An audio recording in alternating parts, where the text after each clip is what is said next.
Hi, I'm Valerie Reid, and tonight I am reading a short story by Shirley Jackson called The Summer People. The Allisons' country cottage, 7 miles from the nearest town, was set prettily on a hill. From 3 sides, it looked down on soft trees and grass. On the 4th side was the lake, which touched against the wooden pier the Allisons had to keep repairing. Although the Allisons loved their summer cottage, looked forward to arriving in the early summer, and hated to leave in the fall, they had not troubled themselves to put in any improvements.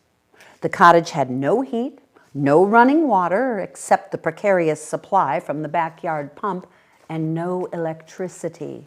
For 17 summers, Janet Allison had cooked on a kerosene stove. Robert Allison had brought buckets full of water daily from the pump and read his paper by kerosene light in the evenings. In themselves, the Allisons were ordinary people. Mrs. Allison was 58 years old and Mr. Allison 60. They had seen their children outgrow the summer cottage and go on to families of their own and seashore resorts. In the winter, they told one another they could stand their New York apartment while waiting for the summer, and in the summer they told one another that the winter was well worthwhile waiting to get to the country. Since they were old enough not to be ashamed of regular habits, the Allisons invariably left their summer cottage the Tuesday after Labor Day, and were as invariably sorry when the months of September and early October turned out to be pleasant and almost insufferably barren in the city. Each year they recognized that there was nothing to bring them back to New York, but it was not until this year that they overcame their traditional inertia enough to decide to stay at the cottage after Labor Day. "There isn't really anything to take us back to the city," Mrs. Allison told her husband seriously, as though it were a new idea, and he told her, as though neither of them had ever considered it, "Well, we might as well enjoy the country as long as possible." Consequently, with much pleasure and a slight feeling of adventure, Mrs. Allison went into their village the day after Labor Day and told those natives with whom she had dealings, with a pretty air of breaking away from tradition, that she and her husband had decided to stay at least a month longer at their cottage. "It isn't as though we had anything to take us back to the city," she said to Mr. Babcock, her grocer. "We might as well enjoy the country while we can." "Nobody ever stayed at the lake past Labor Day before," Mr. Babcock said. He was putting Mrs. Allison's groceries into a large cardboard carton, and he stopped for a minute to look reflectively into a bag of cookies. "Nobody," he added. "Oh, but the city!" Mrs. Allison always spoke of the city to Mr. Babcock as though it were Mr. Babcock's dream to go there. "It's so hot, you've really no idea. We're always sorry when we leave." "Hate to leave," Mr. Babcock said. One of the most irritating native tricks Mrs. Allison had noticed was that of taking a trivial statement and rephrasing it downward into an even more trite statement. "Oh, I'd hate to leave myself," Mr. Babcock said after deliberation, and both he and Mrs. Allison smiled. "But I never heard of anyone ever staying out at the lake after Labor Day before." "Well, we're going to give it a try," Mrs. Allison said. And Mr. Babcock replied gravely, "Never know till you try." Since this was their big trip into town, which they made only once every 2 weeks to buy things they could not have delivered, they spent all day at it, stopping to have a sandwich in the newspaper and soda shop and leaving packages heaped in the back of the car. This trip, Mrs. Allison was tempted by a set of glass baking dishes that had found themselves completely by chance in the general store, which had seemingly been waiting there for no one but Mrs. Allison, since the country people, with their instinctive distrust of anything that did not look as permanent as trees and rocks and sky, had only recently begun to experiment in aluminum baking dishes instead of ironware. Mrs. Allison had the glass baking dishes carefully wrapped to endure the uncomfortable ride home over the rocky road that led up to the Allisons' cottage. And while Mr. Charlie Walpole, who, with his younger brother Albert, ran the general store, laboriously unfolded newspapers to wrap around the dishes, Mrs. Allison said informally, "Of course, I could have waited and gotten these dishes in New York, but we're not going back so soon this year." "Heard you was staying on," Mr. Charlie Walpole said. His old fingers fumbled maddeningly with the thin sheets of newspaper, carefully trying to isolate only one sheet at a time, and he did not look up at Mrs. Allison as he went on. "Oh, don't know about staying on up there to the lake. Oh, not after Labor Day."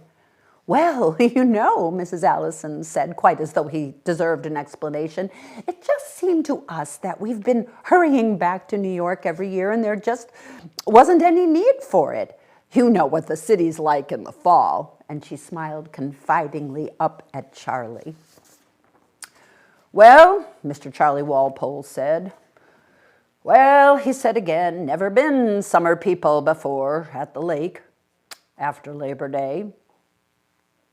"Never after Labor Day," he said, and nodded at Mrs. Allison, and then went soberly along the store to deal with two women who were looking at cotton house dresses.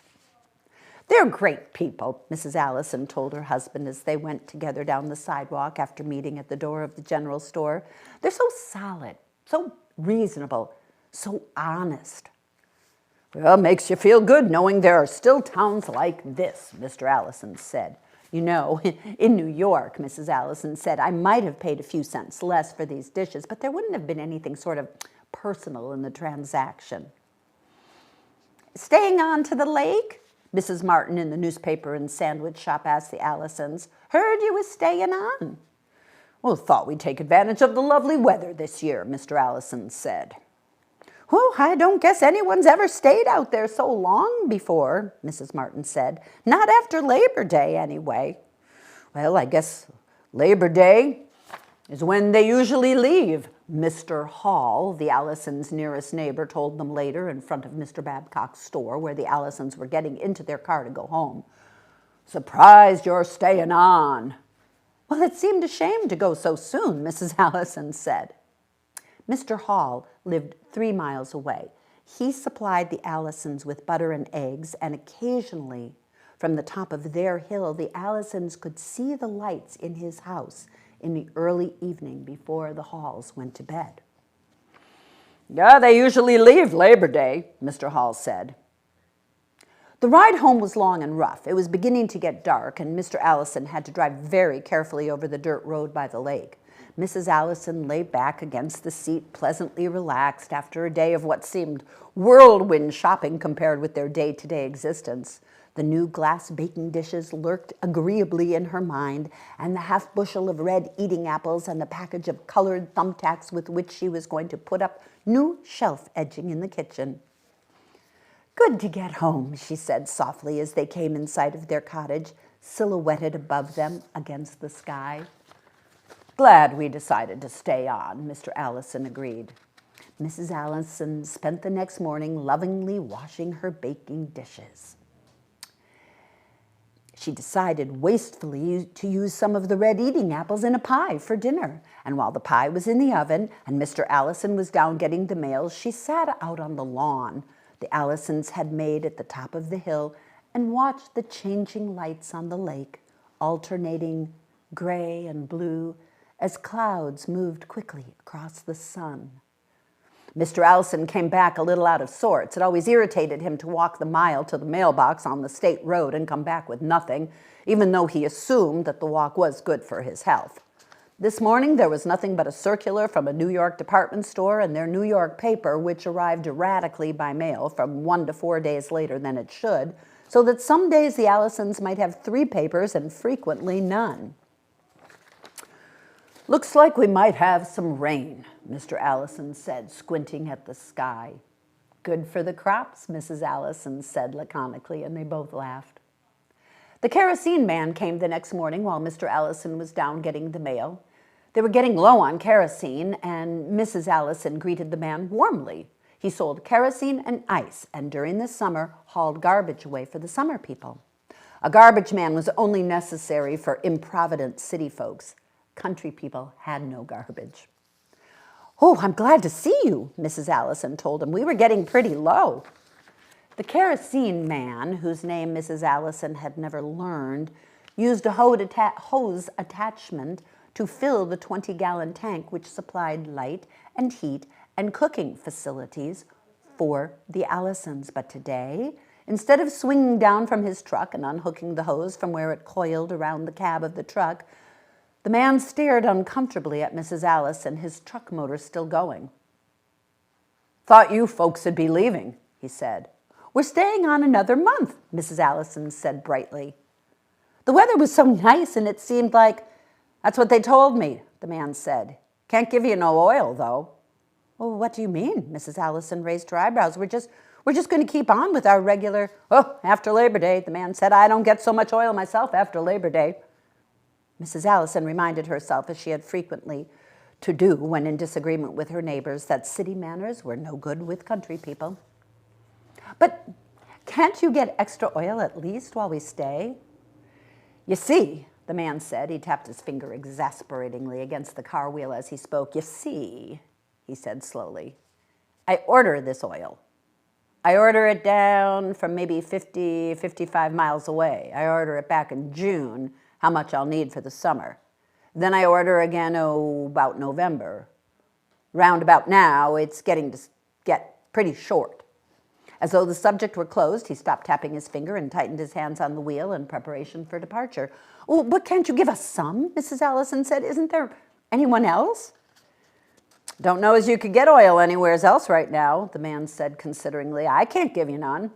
Before Mrs. Allison could speak, the truck began to move, and then it stopped for a minute, and he looked at her through the back window of the cab. "Ice?" he called. "I could give you some ice." Mrs. Allison shook her head. They were not terribly low on ice, and she was angry. She ran a few steps to catch up with the truck, calling, "Will you try to get us some next week?"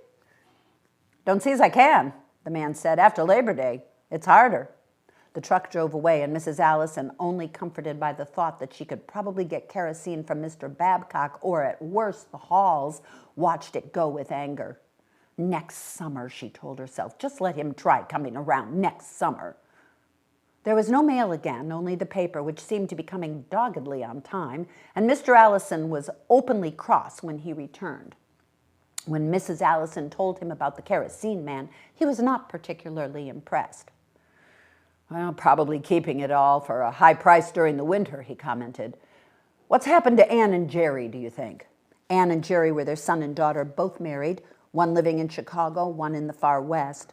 Their dutiful weekly letters were late, so late, in fact, that Mr. Allison's annoyance at the lack of mail was able to settle on a legitimate grievance. "Ought to realize how we wait for their letters," he said. "Thoughtless, selfish children ought to know better." "Oh, well, dear," Mrs. Allison said placatingly. Anger at Ann and Jerry would not relieve her emotions towards the kerosene man. After a few minutes, she said, "Wishing won't bring the mail, dear. I'm going to call Mr. Babcock and tell him to send up some kerosene with my order." She went to the wall phone. It was the type still seen in only a few communities. In order to get the operator, Mrs. Allison had to first turn the side crank and ring once. Usually it took 2 or 3 tries to force the operator to answer, and Mrs. Allison, making any kind of telephone call, approached the phone with resignation and a sort of desperate patience. She had to crank the phone 3 times this morning before the operator answered, and then it was still longer before Mr. Babcock picked up the receiver at his phone in the corner of the grocery behind the meat table. He said, "Store?" with a rising inflection that seemed to indicate suspicion of anyone who tried to communicate with him by means of this unreliable instrument. "This is Mrs. Allison, Mr. Babcock. I thought I'd give you my order a day early because I wanted to be sure and get some—" "What say, Mrs. Allison?" Mrs. Allison raised her voice a little. She saw Mr. Allison out on the lawn turn in his chair and regard her sympathetically. I said, "Mr. Babcock, I thought I'd Call in my order early so you could send me. Mrs. Allison, Mr. Babcock said, you'll come and pick it up? Pick it up? In her surprise, Mrs. Allison let her voice drop back to its normal tone, and Mr. Babcock said loudly, what's that, Mrs. Allison? I thought I'd have you send it out as usual, Mrs. Allison said.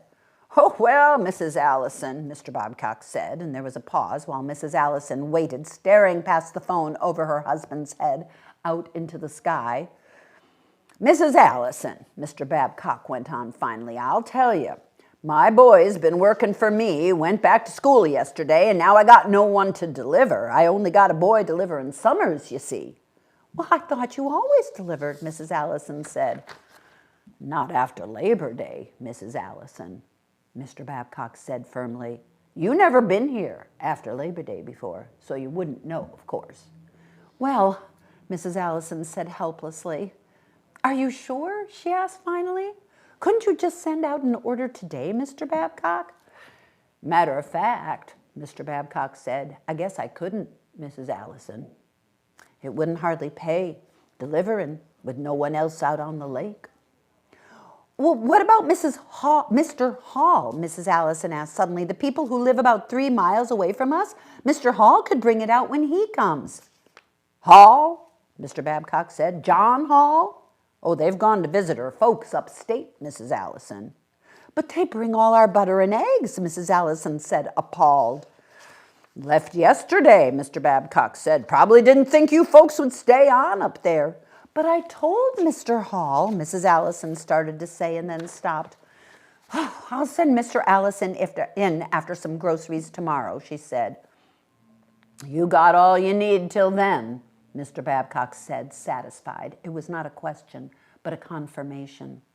After she hung up, Mrs. Allison went slowly out to sit again in her chair next to her husband. He won't deliver, she said. You'll have to go in tomorrow. We've got just enough kerosene to last till you get back. He should have told us sooner, Mr. Allison said. It was not possible to remain troubled long in the face of the day. The country had never seemed more inviting, and the lake moved quietly below them among the trees with the almost incredible softness of a summer picture. The weather continued fair. The next morning, Mr. Allison, duly armed with a list of groceries with kerosene in large letters at the top, went down the path to the garage, and Mrs. Allison began another pie in her new baking dishes. She had mixed the crust and was starting to pare the apples when Mr. Allison came rapidly up the path and flung open the screen door into the kitchen. Damn car won't start, he announced, with the end of the tether voice of a man who depends on a car as he depends on his right arm. Well, what's wrong with it? Mrs. Allison demanded, stopping with the paring knife in one hand and an apple in the other.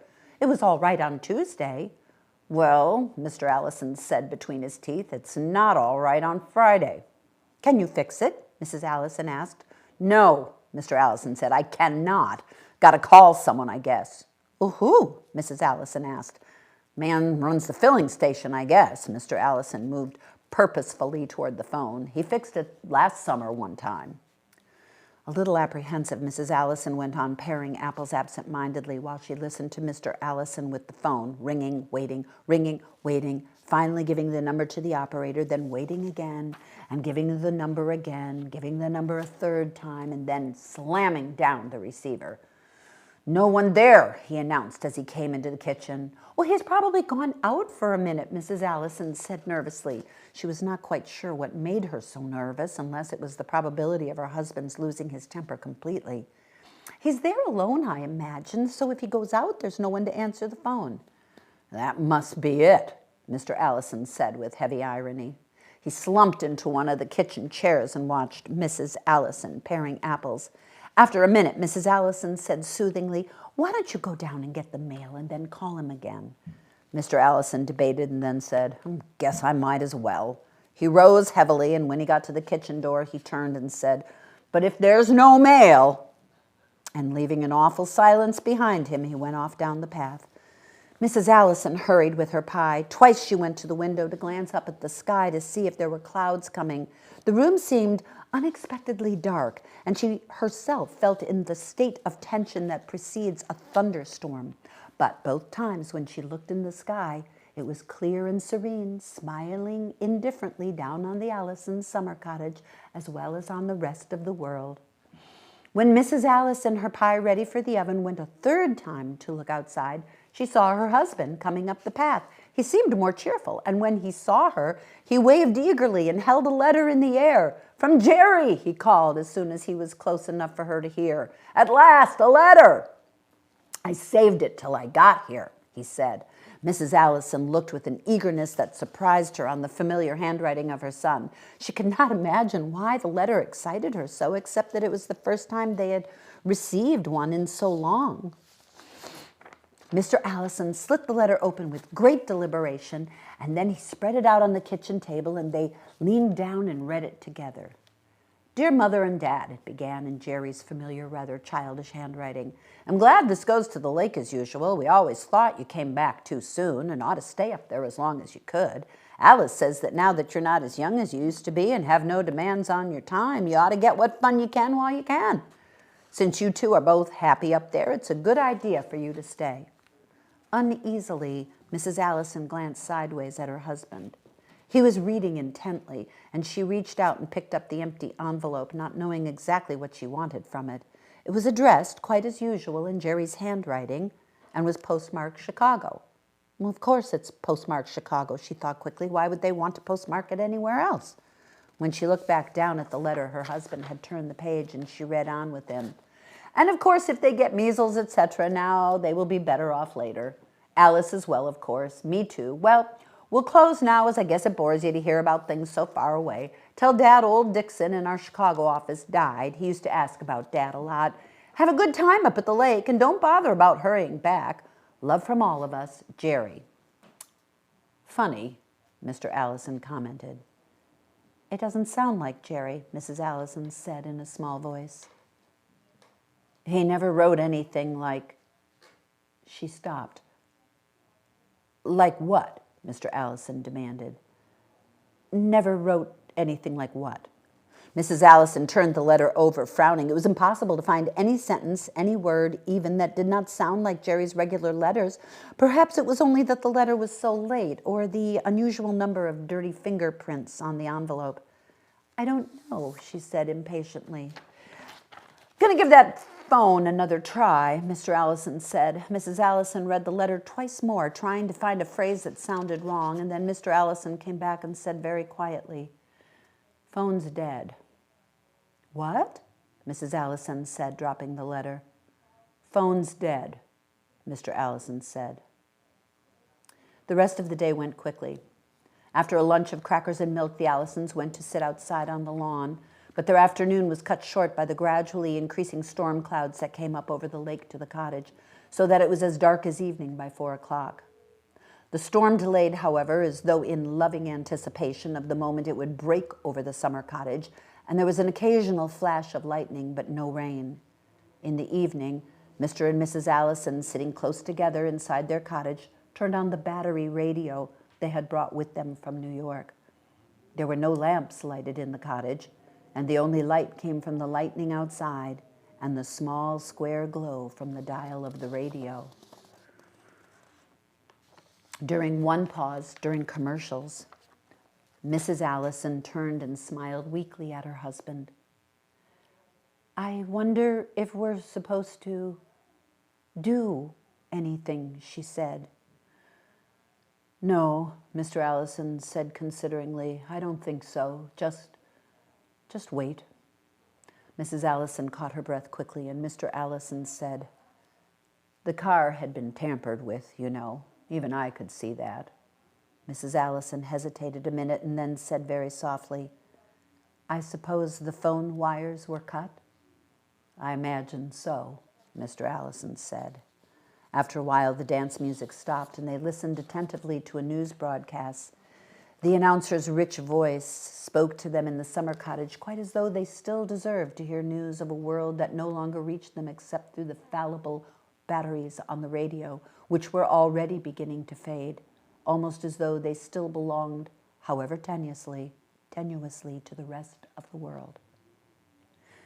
Mrs. Allison glanced out the window at the smooth surface of the lake, the black masses of the trees and the waiting storm, and said conversationally, "I feel better about the letter of Jerry's. I knew when I saw the light down at the Hall place last night," Mr. Allison said. The wind, coming up suddenly over the lake, swept around the summer cottage and slapped hard at the windows.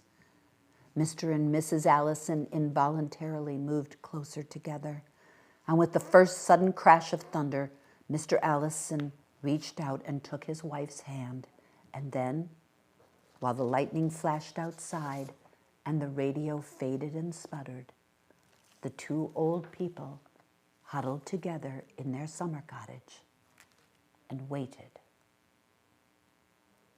The end.